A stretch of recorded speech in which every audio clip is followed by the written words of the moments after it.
రెండు కీలకమైనటువంటి విషయాలు మాట్లాడుకునేటువంటి ప్రయత్నం చేద్దాం. ఒకటి, ముఖ్యమంత్రి రేవంత్ రెడ్డి గారు నిన్న రేషన్ కార్డుల పంపిణీకి సంబంధించినటువంటి అంశంలో ఒక వ్యాఖ్యలు చేశాడు. రేషన్ కార్డు అంటే మీ ఆత్మగౌరవం అని చెప్తాం. రేషన్ కార్డు ఆత్మగౌరవం ఎట్లయితుంది ముఖ్యమంత్రి గారు? మరి మీ ఇళ్ళల్లో రేషన్ కార్డు లేవు కదా, మీ ఆత్మగౌరవం ఎందుకు ఉంది? లేనట్టే. మీకు ఆత్మగౌరవం లేదన్నట్ట? రేషన్ కార్డు ఆత్మగౌరవం ఎట్లయితుంది? రేషన్ కార్డు అంటే ఏంది? ప్రతి నెల ప్రభుత్వం పెట్టేటువంటి బిచ్చం మీద పోయి ఆ కార్డు చూపెట్టి టోకెన్ చూపెట్టి అడుక్కొచ్చుకోవడం కదా. ఆత్మగౌరవం ఎట్లయితుంది? ఇది దారిద్ర్య దిగువ ఉన్నట్లు లెక్క. ఇంకా ఏమైనా పొంతనున్నాయా తెలంగాణ రాష్ట్రంలో రేషన్ కార్డుల లెక్కలకు? మన పర్ క్యాపిటా ఇన్కమ్కి ఏమైనా లెక్కలు పొంతన ఎక్కడన్నా ఉన్నదా? ఏం తెలంగాణ రాష్ట్రాన్ని నడిపిస్తున్నారండి మీరు? ఏమైనా బుర్ర పని చేస్తుందా మీకు? ఏమైనా నాలెడ్జ్ ఉందా కనీసం? ఆత్మగౌరవమా? బీసీల ఆత్మగౌరవమా రేషన్ కార్డు? ఎస్సీ ఎస్టీల ఆత్మగౌరవమా? ఆ ఆత్మగౌరవం మీ దగ్గర తీసుకొని మీ దగ్గర ఉన్నది మాకు ఈరి చూద్దాం. ఇదే ఆత్మగౌరవం మీరు తీసుకొని మీ దగ్గర ఉన్నది మాకు ఈరి. ఆత్మగౌరవం అంటే అధికారం, ఆత్మగౌరవం అంటే ఎడ్యుకేషన్, ఆత్మగౌరవం అంటే సాంఘికంగా, ఆర్థికంగా, రాజకీయంగా అన్ని రంగాల్లో ముందు వరుసలోకి రావడం ఆత్మగౌరవం. ఇవి మా ఆత్మగౌరవం. రేషన్ కార్డు ఆత్మగౌరవమా? ఏం చెప్తున్నారండి మీరు? ఈ ప్రజలకు ఇంకా ఏమర్థమవుతుందిలే, ఇక దాన్ని బట్టి అట్లా చెప్పేద్దాము అని చెప్తా ఉన్నారు. రేషన్ కార్డు కేసీఆర్ ఉన్నప్పుడు 86 లక్షల రేషన్ కార్డులు ఉండే. మరి అప్పుడు ఆత్మగౌరవం లేదా? నిజంగా అప్పుడే ఆత్మగౌరవం ఉంటే మరి నిన్ను ముఖ్యమంత్రి ఎందుకు చేస్తుంటివి? రేషన్ కార్డు ఆత్మగౌరవం ఎట్లయితుంది? నేను పుట్టినప్పటి నుంచి ఉంది రేషన్ కార్డు, అది ఆత్మగౌరవం ఎట్లయితుంది? రేషన్ కార్డులలో ఆత్మగౌరవాన్ని చూపిస్తున్నారా మీరు మాకు? ముఖ్యమంత్రి గారు మీకు ఏమైనా బుర్ర ఉందా? మీకు ఉండాల్సిన రంగాల్లో బుర్ర లేదు, సబ్జెక్టు లేదు. ఎందులోనైతే ఏ మనిషికి అవసరం లేదో కనుక ఉంది కంతే. రేషన్ కార్డు ఆత్మగౌరవం అవుతుందా? మాకు విద్య ఆత్మగౌరవం అవుతుంది, మాకు వైద్యం ఆత్మగౌరవం అవుతుంది, ఒక చక్కటి ఆరోగ్యం, చక్కటి విద్య ఆత్మగౌరవం అవుతుంది ప్రజలకి. ఆ ఆత్మగౌరవం మరి రెడ్లకు లేదు ఎందుకు ఆత్మగౌరవం? ఈ రేషన్ కార్డు ఆత్మగౌరవం రెడ్లకు ఎందుకు లేదు, వెలమోళ్ళకి ఎందుకు లేదు? ముఖ్యమంత్రి గారు మీ ఇంట్లో కూడా ఒక రేషన్ కార్డు తీసుకో, ఆత్మగౌరవం. మీ ఇంటి వాళ్ళు కూడా రేషన్ షాప్ కాడికి పోయి నిలబడండి, తెల్ల రేషన్ కార్డు తీసుకొని నిలబడండి, చూద్దాం. ఆత్మగౌరవం ఇది ఆత్మగౌరవం ఎట్లయితుంది ముఖ్యమంత్రి గారు? ఆడబిడ్డలు పోయి నిలబడాలి, లైన్లో వాళ్ళు పోయి ఆడ నిలబడి అడుక్కొచ్చుకుంటే ఆత్మగౌరవం అన్నట్టు. ఇది మా ఆత్మగౌరవం కాదు. మా కాళ్ళ మీద మేము బతికేటువంటి రోజు రావాలి. ప్రభుత్వాల మీద బిచ్చమేసేటువంటి ఆధారితమైనటువంటి స్కీముల మీద కాదు, మా కాళ్ళ మీద మేము బతికేటువంటి రోజు రావాలి. ఆ రోజులు మీరు తేలేరు. ఆ రోజులను తెచ్చేది తెలంగాణ రాజ్యాధికార పార్టీ, మా బీసీ ప్రభుత్వమే తీసుకొస్తుంది. రేపటి బీసీ ప్రభుత్వమే ప్రజలు ఆత్మగౌరవంతో. మా చేతిలో సంపద ఉంటే ఆత్మగౌరవమయ్యా, రేషన్ కార్డు ఉంటే కాదు. 100 ఎకరాలున్న రెడ్డికి రైతు బంధు ఇస్తా ఉన్నావు, అద్దెక్రమం ఉన్న బీసీ వాడికి రైతు బంధు ఇస్తా ఉన్నావు. ఇది అద్దెక్రమంలోనికి 3000 ఇచ్చి 100 ఎకరాలలోనికి నువ్వు 6 లక్షల రూపాయలు ఇచ్చి ఆత్మగౌరవం ఇద్దరిది ఒకటని చెప్తావా? 9,000 కోట్ల రూపాయల ఫీజు రియంబర్స్మెంట్లు బకాయిలు పెండింగ్ ఉన్నాయా? ఆ ఫీజు రియంబర్స్మెంట్ మొత్తం నేను అడ్వాన్స్ పెట్టినట్టు నిజంగానే అనుకుంటారు. అడ్వాన్స్ పెట్టేసిన ఏం పెట్టలే, ఏడబెట్టలే. వన్ టైం సెటిల్మెంట్ 1,70,000 కోట్ల రూపాయలు రైతాంగ సంక్షేమానికి ఖర్చు పెట్టినా అని చెప్తా ఉన్నారు.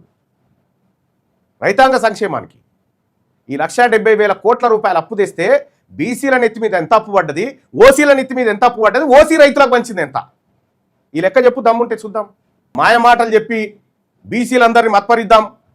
ఏమో బీసీలలో కదలికి వచ్చింది, వాళ్ళు పొలిటికల్ పవర్ కావాలంటారు.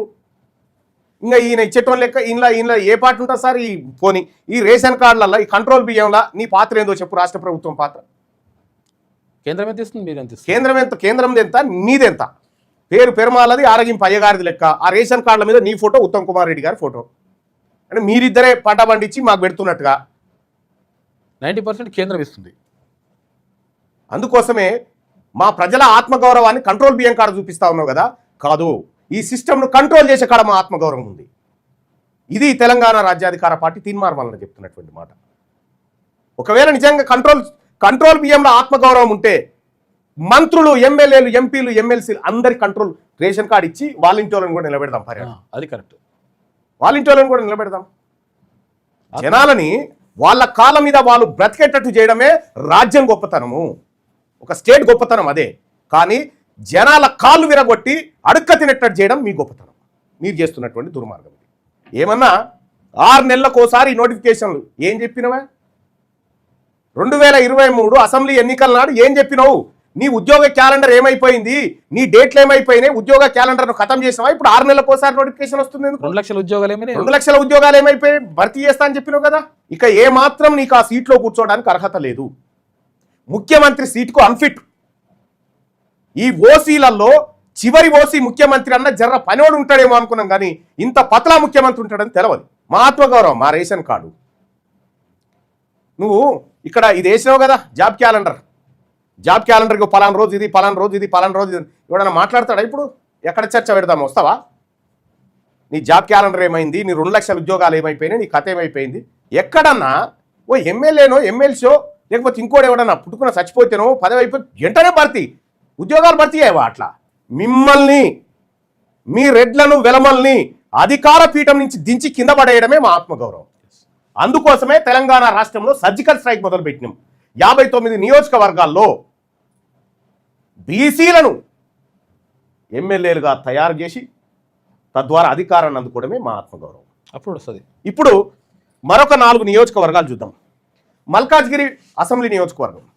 మల్కాజ్గిరి అసెంబ్లీ నియోజకవర్గంలో ఎంతమంది బీసీలు ఉన్నారు, ఎంతమంది రెడ్లు ఉన్నారు, ఎవరి ఓట్ల ద్వారా ఎవరు ఎమ్మెల్యేలు అవుతా ఉన్నారు, మల్కాజ్గిరిలో ఎవరు కావాలి, ఎవరు అవుతున్నారు, ఏం చేద్దాం. అలాగే మేడ్చల్లో బీసీల ఓట్లెన్ని, రెడ్ల ఓట్లెన్ని, ఈ లెక్కలు దిద్దాం.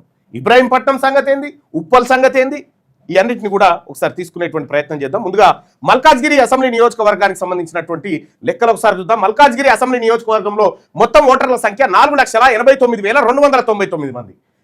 2023 ప్రకారం మొత్తం ఓటర్ల సంఖ్య మల్కాజ్గిరి అసెంబ్లీ నియోజకవర్గంలో 4,49,299 ఓట్లు. ఇందులో బీసీల ఓట్లు 2,49,591 ఓట్లు ఓన్లీ బీసీలే.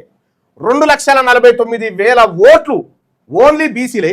రెడ్ల ఓట్లు 45,000 ఓట్లు అంతే. మొత్తం నియోజకవర్గం అంతా 45,000 ఓట్లు ఉన్నటువంటి వ్యక్తి ఇప్పుడు దీంట్లో 10% వేసుకున్నా వీళ్ళ ఓట్లు వీళ్ళకు వస్తే డిపాజిట్ రాదు.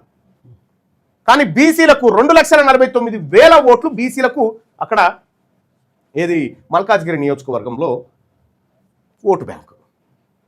ఇది సర్జికల్ స్ట్రైక్లో మనం చేయబోతుంది. ఇక్కడ ఒకసారి చూస్తే 2009లో డీలిమిటేషన్లో మల్కాజ్గిరి నియోజకవర్గం ఏర్పడ్డది. అంతకన్నా ముందు అది మేడ్చల్లో అంతర్భాగంగా ఉన్నటువంటిది. ఆకుల రాజేందర్ కాంగ్రెస్ పార్టీ నుంచి అక్కడ విజయం సాధించాడు. ఆయన పదవి కాలం 2009 నుంచి 2014 వరకు కొనసాగింది. ఆ తర్వాత చింతల కనకారెడ్డి ఆయన 2014 నుంచి 18 వరకు, మైనంపల్లి హనుమంతరావు 2018 నుంచి 23 వరకు. ఆ తర్వాత మర్రి రాజశేఖర్ రెడ్డి ప్రస్తుతం ఎమ్మెల్యేగా ఉన్నాడు. మర్రి రాజశేఖర్ రెడ్డి మీ అందరికీ తెలుసు, మల్లారెడ్డి అల్లుడు ప్లస్ విద్యాసంస్థల వ్యాపారులు. వీళ్ళ చేతుల్లో ఉంది ఇక్కడ కనకారెడ్డి, మైనంపల్లి హనుమంతరావు, మర్రి రాజశేఖర్ రెడ్డి. ఇక్కడ ఇదే మల్కాజ్గిరి నియోజకవర్గంలో ఓటు బ్యాంకు బీసీలది. 2009 నుంచి 2023 వరకు గెలిచిన 4 ఎమ్మెల్యేల్లో ఒకే సామాజిక వర్గానికి చెందిన వాళ్ళు 3 ఉంటారు. ఒకే సామాజిక వర్గానికి చెందిన అంటే 3 ఉంటారు. ఇక్కడ ఎమ్మెల్యే టికెట్ స్థాయి మరి లేరానా? మల్కాజ్గిరిలో ఎమ్మెల్యే స్థాయి లీడర్లు లేరా బీసీల నుంచి? నందికంటి శ్రీధర్ బీసీ సామాజిక వర్గం. నందికంటి శ్రీధర్ ఈ టికెట్ ఇస్తే గెలుస్తాడని రేవంత్ రెడ్డి ఏం చేసిండు? ఆ టికెట్ను చాలా చాకచక్యంగా మల్లారెడ్డి కోటాలో అమ్ముకొని దాన్ని డిస్టర్బ్ చేసింది. ఓడిపోయేటువంటి ఎంపీ సీటు బీఆర్ఎస్ పార్టీ ఇచ్చింది మళ్ళా ఇదే శ్రీధర్కు. అంటే గెలిచే అవకాశం ఉన్న, ఇక గెలుస్తాడు అన్నప్పుడు టికెట్ డిస్టర్బ్ చేస్తారు అన్నట్టు. సో ఇక్కడ చింతల విజయశాంతి గారు, ఆ స్థాయి నాయకులు, చెరుకు సాంబరాజు ముదిరాజు గారు ఉన్నారు, స్థానిక యువ నాయకత్వం ఉంది, ధర్మేష్ యాదవ్, సంపత్ యాదవ్, భాను యాదవ్, ఇట్లా చాలా మంది ఇక్కడ మల్కాజ్గిరి నియోజకవర్గంలో చాలా స్టార్ లీడర్లు ఇవాళ తెలంగాణ రాష్ట్రంలోని మల్కాజ్గిరి అసెంబ్లీ నియోజకవర్గం. ఆకుల రాజేందర్ సారీ ఆయన కూడా ముదిరాజు. ఇక్కడ నందికంటి శ్రీధర్ ఉన్నాడు, ఆయన బీఆర్ఎస్ పార్టీ నుంచి ఉన్నాడు, ఆయన డీసీసీ అధ్యక్షుడిగా పనిచేసిండు. ఆ స్థాయి నాయకుడు బీసీ సామాజిక వర్గం ఉంది. నువ్వు నందికంటి శ్రీధర్ గారు, నువ్వు ఈ వెలమలను రెడ్లను నమ్ముకొని పోతా ఉన్నావు కాబట్టి నీవు నిజంగా గెలిచే స్థాయి వచ్చినప్పుడు నీకు టికెట్ కట్ చేస్తావు. నువ్వు చూసుకో, గెలిచే అవకాశం ఉన్నప్పుడు రెడ్లు వెలమలు దిగుతారు, ఓడిపోయే ఛాన్స్ ఉన్నప్పుడు నిన్ను పెడతారు, బీసీలను పెడతారు. జరగబోయేది ఇదే. నందికంటి శ్రీధర్, ఈయన చింతల విజయశాంతి గారు, ఈమె కూడా ఎమ్మెల్యే టికెట్ పరిశీలనలో ఉండే. వీళ్ళు బీసీలు. ఇంకా వీళ్ళు కాకుండా చెరుకు సామరాజు ముదిరాజు, ఆ తర్వాత యాదవ యువ నాయకత్వం ఉన్నది, ధర్మేష్ యాదవ్ వినాయక్ నగర్ సమతానగర్ ప్రాంత యువ నాయకులు. యాదవ్ స్థానిక బలంగా ఉంది. ముదిరాజులు యాదవులు చాలా బలమైనటువంటి సామాజిక వర్గంగా అక్కడ ఉన్నారు, భానుప్రసాద్తో పాటు మరికొంతమంది. ఇక్కడ మల్కాజ్గిరి రాజకీయం ఎట్లా ఉంది అని ఒకసారి చూస్తే మల్కాజ్గిరిలో బీసీలదే ఓటు బ్యాంక్. బీసీల ఓట్లు లేకుండా రెడ్లు వెలమలు ఎవరు కూడా డిపాజిట్లు తెచ్చుకోలేరు. ఇక్కడ క్షేత్రస్థాయి నుండి రాష్ట్ర స్థాయి వరకు అద్భుతమైన బీసీ నాయకత్వ శ్రేణి ఇక్కడ సొంతం. ఏది? మల్కాజ్గిరి. ఇక నెక్స్ట్ ఇంకొక నియోజకవర్గం చూద్దాం, మేడ్చల్ నియోజకవర్గం. మేడ్చల్ నియోజకవర్గం పెద్ద నియోజకవర్గాల్లో ఓటు బ్యాంకులో ఇది కూడా ఒక నియోజకవర్గం. ఇది బీసీ ఓట్లు, మొత్తం ఓట్లు వచ్చేసి మేడ్చల్ నియోజకవర్గంలో 6,37,995 6,37,995 ఓట్లు మేడ్చల్ నియోజకవర్గంలో మొత్తం ఉంటే అందులో 3,25,441 ఓట్లు 3,25,441 ఓట్లు ఓన్లీ బీసీలే.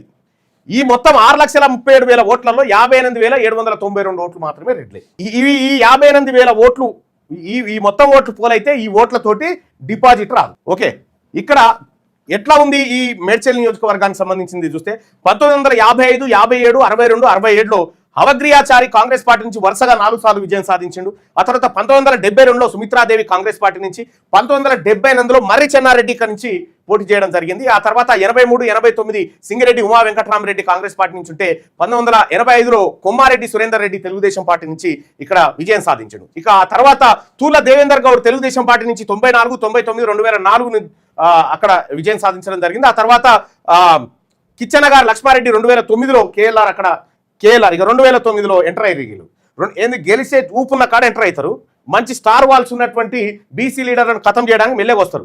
ఇక్కడ కిచ్చనగారు లక్ష్మారెడ్డి 2009లో ఎంటర్ అయ్యిండు. 2014లో మలిపెద్ది సుధీర్ రెడ్డి ఎంటర్ అయ్యిండు. 2018, 23లో చామకూర మల్లారెడ్డి ఎంటర్ అయిపోయాడు. మొత్తం 2009 నుంచి వాళ్ళు హస్తగతం చేసుకున్నారు. దాదాపు 27 సంవత్సరాల నుంచి వాళ్ళ గుప్పిట్లోకి తెచ్చుకున్నారు, 17 సంవత్సరాల నుంచి. ఇది మేడ్చల్ నియోజకవర్గంలో. మేడ్చల్ నియోజకవర్గంలో మరి బీసీ నాయకులు లేరా? బలమైన బీసీ నాయకులు ఉన్నారు కదా. ఇదే మేడ్చల్ నియోజకవర్గంలో 51.01 మెజార్టీ ఓటు బ్యాంకు ఉన్న బీసీ వర్గాల ప్రాతినిధ్యం భవిష్యత్తును శాసించనుంది. ఇక్కడ తోటకూర వజ్రేష్ యాదవ్, ఈ వజ్రేష్ యాదవ్కు ప్రచారం సమయంలో జరిగిన ఒక విషయం చెప్తా. ఇవాళ వజ్రేష్ యాదవ్ సోదరుడు కూడా దాన్ని పసిగట్టాలి. తీన్మార్ మల్లన్న ప్రచారానికి వస్తుండంటే కీసర దగ్గర ఉన్న రెడ్లంతా నీకో మాట చెప్పారు. ఎందుకన్నా గాయన ఎందుకన్నా మేము చూసుకుంటాం అని చెప్పిర్రా? దాని వెనకాల మొత్తం నీకు అర్థం కాలే. నీ పని చేస్తందుకే తీన్మార్ మల్లన్న వస్తే ఓట్లు పడితే బీసీ గెలుస్తాడన్న ఉద్దేశంతో ఆ రోజు నన్ను వద్దు అని చెప్పి నువ్వు ఎంత బతిలాడినా కూడా, తీన్మార్ మల్లన్నను తీసుకురావాలని నువ్వు ఎంత బతిలాడినా కూడా ఆ రోజు ఏం చేసిరు రెడ్లంతా? నీకు ఇంకా బుర్ర ఎలగకపోతే నేనేం చేయలేను. తర్వాత నక్కా ప్రభాకర్ గౌడ్ సీనియర్ కాంగ్రెస్ నాయకుడు, బీఎస్పీ నుంచి పోటీ చేసిండు. నక్కా ప్రభాకర్ గౌడ్ స్ట్రాంగ్ లీడర్ మేడ్చల్ నియోజకవర్గంలో. ఇదంతా మా బీసీ బిడ్డలు.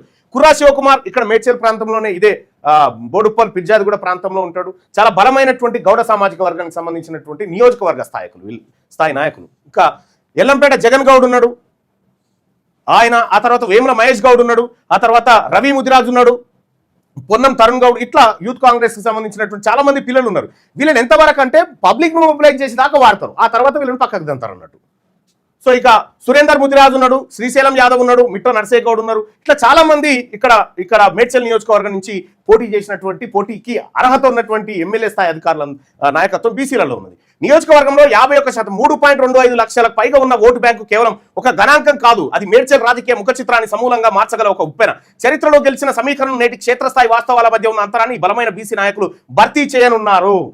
రేపు మేడ్చల్ నియోజకవర్గంలో కూడా ఎగిరేది బీసీల జెండానే లెక్కలు ఇప్పుడు బయటకు వచ్చినాయి. మేడ్చల్ నియోజకవర్గంలో నేను చెప్తా ఉన్నా, మా బీసీలకు మీ రెడ్ల ఓట్లు వద్దుపో, మీ రెడ్లకు మా బీసీల ఓట్లు వద్దని చెప్పుడు చూద్దాం. ఇగో రేపటి మేడ్చల్ భవిష్యత్తు మాదే. ఇక మరొక నియోజకవర్గాన్ని తీసుకుందాం, ఉప్పల్ అసెంబ్లీ నియోజకవర్గాన్ని తీసుకుందాం. మొత్తం తెలంగాణ రాష్ట్రంలో సర్జికల్ స్ట్రైక్ 59 ఏదైతే ఉందో ఆ లెక్కలన్నీ బయటకు వచ్చేసినాయి. ఎవని పాలు ఎంత, ఏ ఓట్లు ఎంతున్నాయి, ఎక్కడెవడు ఎంతున్నాడు అనేది మొత్తం చెప్తాం. ఉప్పల్ అసెంబ్లీ నియోజకవర్గం రాజకీయ ముఖ చిత్రాన్ని ఒకసారి చూస్తే ఓటర్ల గణాంకాలు, చారిత్రక ప్రస్థానం మరియు బలమైన బీసీ నాయకత్వం ఇక్కడ మనం చూడొచ్చు. మొత్తం ఉప్పల్ నియోజకవర్గంలో 5,29,574 ఓట్లున్నాయి. 5,29,574 ఓట్లు అంటే 2,70,136 ఓట్లు ఓన్లీ బీసీలే. మొత్తం ఉప్పల్ నియోజకవర్గంలో బీసీల ఓట్లు 2,70,136. మరి రెడ్ల ఓట్లు ఎన్ని ఉన్నాయంటే ఇక్కడ నుంచి బండారు లక్ష్మారెడ్డి గారు ప్రాతినిధ్యం వహిస్తా ఉన్నారు. 48,800 ఓట్లు వెళ్ళాయి. రెడ్ల ఓట్లు 48,800 అయితే బీసీల ఓట్లు 2,70,136 ఓట్లు. ఇంకా ఎవ్వరు ఓట్లు అక్కర్లేదు, బీసీలే సరిపోతాయి ఎమ్మెల్యే కావడం. వీళ్ళు ఇక్కడ నుంచి దీని హిస్టరీ ఒకసారి చూస్తే 2009లో ఇది మేడ్చల్ కాన్స్టిట్యున్సీ నుంచి విడిపడ్డటువంటిది. ఇక్కడ బండారి రాజిరెడ్డి గారు కాంగ్రెస్ పార్టీ నుంచి మొదటిసారిగా విజయం సాధించాడు. ఆ తర్వాత ఎన్బీబీఎస్ ప్రభాకర్ గారు భారతీయ జనతా పార్టీ నుంచి, ఆయన బ్రాహ్మణ సామాజిక వర్గం. ఆ తర్వాత బేతి సుభాష్ రెడ్డి బీఆర్ఎస్, ఆ తర్వాత బండారు లక్ష్మారెడ్డి బీఆర్ఎస్. ఇప్పటి వరకు ఉప్పల్ నియోజకవర్గంలో అసలు ఇప్పటి వరకు బీసీ ఎమ్మెల్యేనే కాలే ఉప్పల్ నియోజకవర్గంలో. సో ఇక ప్రస్తుత లెక్కలు ఒకసారి చూసుకుందాం. మరి ఉప్పల్ నియోజకవర్గంలో లేరా బీసీ నాయకులు లేరా అంటే, ఇగో ఉప్పల్ నియోజకవర్గంలో తుల్ల వీరేందర్ గౌడ్ ఉన్నాడు, దేవేందర్ గౌడ్ వాళ్ళ కొడుకున్నాడు. ఆ తర్వాత బన్నాల ప్రవీణ్ ముదిరాజు ఉన్నాడు, దేవసాని బాలచంద్ర ఉన్నాడు, నిర్దం భాస్కర్ గౌడ్ ఉన్నాడు, గోనె శ్రీకాంత్ ముదిరాజు ఉన్నాడు, మండా వెంకటేష్ ముదిరాజు ఉన్నాడు, కాసుల నరేందర్ గౌడ్ ఉన్నాడు, రంగు మల్లికార్జున్ గౌడ్ ఉన్నారు, ఉదయ్ భాస్కర్ ఉన్నాడు, ఆకారపు అరుణ్ కుమార్ ఉన్నారు. ఆ తర్వాత మనం వీళ్ళని ఒకసారి చూస్తే తుల్ల దేవేందర్ గౌడ్ గౌడ సామాజిక వర్గం, చాలా బలమైనటువంటి శక్తివంతమైన గౌడ బిడ్డ, మా బీసీ బిడ్డ. ఇంకా తర్వాత బన్నాల ప్రవీణ్ ముదిరాజు ఉన్నాడు, ఈయన చిలకనగర్ కార్పొరేటర్ గా పనిచేస్తా ఉన్నాడు, ఎమ్మెల్యే స్థాయి క్యాండిడేట్. ఇంకా తర్వాత దేవసాని బాలచందర్, ఈయన పద్మశాలి సామాజిక వర్గం నుంచి ఉన్నాడు, ఈయన బలమైన నాయకుడు. నిర్దం భాస్కర్ బీఆర్ఎస్ పార్టీ నుంచి ఉన్నాడు, గోనె శ్రీకాంత్ ముదిరాజు ఆయన భారతీయ జనతా పార్టీలో. కానీ వీళ్ళని ఎమ్మెల్యే టికెట్ల దాకా వచ్చేదాకా వేస్తారు, వచ్చినాక టికెట్లు ఖతం చేస్తారు అన్నట్టు. అంటే వీళ్ళ చరిత్ర అంతా ఇంతే. వీళ్ళందరికి సంబంధించినటువంటి హిస్టరీని మనం ఇక్కడ చూసుకోవచ్చు. ఇంకా బలమైన ఓటు బ్యాంకు ఈ ఉప్పల్ నియోజకవర్గంలో వాళ్ళ కింద వీళ్ళ కింద మనం చెంచాగిర్లు చేసి బతకాల్సినటువంటి అవసరం లేదు. ఇందులో దాదాపు 2,70,136 ఓట్లు ఓన్లీ బీసీలే, ఇంకెవరు లేడు, ఓన్లీ బీసీలే. ఇక్కడ ఉప్పల్ నియోజకవర్గం 2028 తర్వాత ఇంకా మీరు రెడ్లు మీరు ఎవరు కూడా ఇక్కడ ఎమ్మెల్యే కాలేరు. ఉప్పల్ నియోజకవర్గంలో మా బీసీ నాయకత్వం రాబోతా ఉంది. ఇదే తెలంగాణ రాజ్యాధికార పార్టీ ఉప్పల్ నియోజకవర్గంలో అనేకమైనటువంటి ఎఫర్ట్స్ పెడతా ఉంది. ఇలా మా చక్రపాణి గౌడు ఈ మేడ్చల్ మల్కాజ్గిరి జిల్లా అధ్యక్షుడిగా ఉన్నటువంటి వాళ్ళు, చాలామంది ఇక్కడి నుంచి నాయకత్వాన్ని తయారు చేస్తూ ఉన్నాం. సురకత్తు లాంటి శక్తులను రేపొద్దున ఇక్కడ దించబోతా ఉన్నాం. మా వాళ్ళకైతే రెడ్ల ఓట్లు వద్దు, క్లియర్. రెడ్లు వెలమల్ల ఓట్లు మాకొద్దు, మాకే మీకే. ఇది ఉప్పల్ నియోజకవర్గానికి సంబంధించినటువంటిది. ఒకసారి ఇబ్రాహీంపట్నం నియోజకవర్గాన్ని చూద్దాం. ఇబ్రాహీంపట్నం అసెంబ్లీ నియోజకవర్గం రాజకీయ ముఖ చిత్రాన్ని మనం ఒకసారి చూస్తే ఇక్కడ మొత్తం ఓట్లు 3,27,638 ఓట్లు, 3,27,638 ఓట్లు. ఇందులో బీసీల ఓట్లు 1,69,866 ఓట్లు. మొత్తం ఇబ్రాహీంపట్నం నియోజకవర్గం అంతా కలిస్తే రెడ్ల ఓట్లు 26,029 ఓట్లు, కేవలం 26,029 ఓట్లు రెడ్లో. 3,27,000 ఓట్లలో బీసీలే 1,70,000 ఓట్లు అటో ఇటో. ఇక 1952లో ఎంబీ గౌతమ్ కే పాపిరెడ్డి పీడీఏ పార్టీ నుంచి అక్కడ గెలిచిండు ఇబ్రాహీంపట్నం. 57, 62, 67లో ఎంఎన్ లక్ష్మీ నరసయ్య హ్యాట్రిక్ విజయం సాధించిండు. తర్వాత 72లో అనంతరెడ్డి, తర్వాత సుమిత్రాదేవి 78లో. ఆ తర్వాత ఉప ఎన్నిక వచ్చింది, ఎంజీ కృష్ణ కాంగ్రెస్ పార్టీ నుంచి గెలిచిండు 81లో, 81, 83లో. ఆ తర్వాత 85లో కె సత్యనారాయణ టీడీపీ నుంచి, 89, 94లో కొండిగారు రాములు సిపిఎం పార్టీ నుంచి. ఆ తర్వాత 99లో కొండ్రు పుష్పలీల. ఆ తర్వాత 2004లో మస్కు నరసింహ. ఇంకా అక్కడ ఎంటర్ అయ్యారు చూడగా 2009, 2014 మంచిరెడ్డి కిషన్ రెడ్డి, 2018 మంచిరెడ్డి కిషన్ రెడ్డి, ఇప్పుడు మల్రెడ్డి రంగారెడ్డి ప్రస్తుతం ఉన్నారు. 2009లో వాళ్ళ గుప్పిట్లోకి తీసుకున్నారు ఈ నియోజకవర్గాన్ని. సో ఇక్కడ ఈ నియోజకవర్గంలో అనేక మంది బీసీ నాయకత్వం పర్ఫెక్ట్గా ఉన్నారు. నోముల దయానంద్ గౌడ్ గౌడ సామాజిక వర్గం, కొత్త ఆర్థిక్ గౌడ్, తర్వాత పగడాల యాదయ్య, ఆ తర్వాత గొరిగే మల్లేషు, గణేష్ ముదిరాజు, చీమల కళావతి యాదవ్, ముద్దగాని రాజ్యలక్ష్మి. మహిళా నాయకత్వం కూడా బలంగా ఉన్నటువంటిది ఆకుల యాదగిరి, ఆ తర్వాత నర్ల సీతారామయ్య యాదవ్, సీక బాలరాజ్ గౌడ్. ఇట్లా అనేకమైనటువంటి బీసీ సామాజిక వర్గం నుంచి బలమైన స్ట్రాంగ్ లీడర్స్ ఇక్కడ మనకు కనిపిస్తారు. సో ఇక్కడ 1,69,000 ఓట్లు మనై, 1,69,000 ఓట్లు మనై, కేవలం 28,000 ఓట్లు వాళ్ళే. ఆ 28,000 ఓట్లు వాళ్లకు ఒక్కటి మిస్ కాకుండా పడ్డా డిపాజిట్ రాగలరు రెడ్లకు. ఈసారి రాబోయేటువంటి అసెంబ్లీ ఎన్నికల్లో ఇబ్రాహీంపట్నం నియోజకవర్గంలో బీసీల జెండా, ఆత్మగౌరవ జెండా ఎగరాలంటే మా పొరపాటున కూడా వేయకూరి. రెడ్లకు ఇప్పుడు కూడా చెప్తా ఉన్నా, పొరపాటున మీ ఓట్లు మాకొద్దు, పొరపాటున కూడా వేయకండి. వెలమలకు కూడా చెప్తా ఉన్నా, మా బీసీలే సరిపోతాయి, మాకు లెక్కలు మా దగ్గర ఉన్నాయి, లెక్కలు మా దగ్గరకు వచ్చేసినాయి. ఇన్నేళ్ల నుంచి మా ఓట్లతో మీరు బతుకుంటా మీరు మమ్మల్ని జాపుతున్నట్టు బిల్డప్ ఇచ్చారు కదా, ఇక వద్దు. ఇవాళ బీసీలమంతా ఒకటైపోయినాం, చైతన్యవంతమైనాం. ఎవరు ఏమి చేసుకున్నా 2028లో ఖచ్చితంగా తెలంగాణ రాష్ట్రంలో బీసీ ప్రభుత్వం రాబోతా ఉంది. బీసీల ఆత్మగౌరవం నిలబడతా ఉంది. నువ్వు రేషన్ కార్డు గాను, రేషన్ కార్డు మీ ఆత్మగౌరవం కదా, ఖచ్చితంగా బీసీ ప్రభుత్వం వచ్చిన తర్వాత రెడ్లకు రేషన్ కార్డు ఇచ్చి ఆత్మగౌరవాన్ని నిలబెడుతుంది. దానికోసమే ఈ సర్జికల్ స్ట్రైక్ చేయబోతా ఉన్నాం.